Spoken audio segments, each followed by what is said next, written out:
প্রধান উপদেষ্টা অধ্যাপক মোহাম্মদ ইউনূস বলেছেন, শুধু বাংলাদেশ নয়, সারা পৃথিবীর নেতৃত্ব দেবে তরুণরা।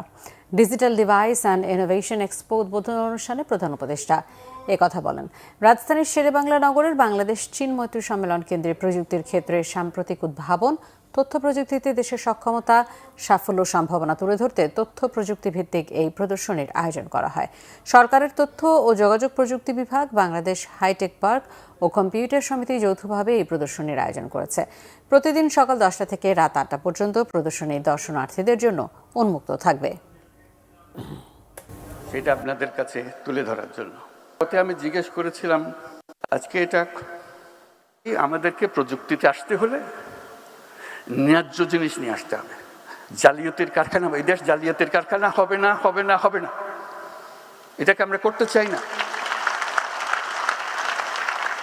আমরা নিজ গুণে দেশে, সারা দুনিয়াতে মাথা উঁচু করে চলতে চাই এবং সেই সামর্থ্য আমাদের আছে।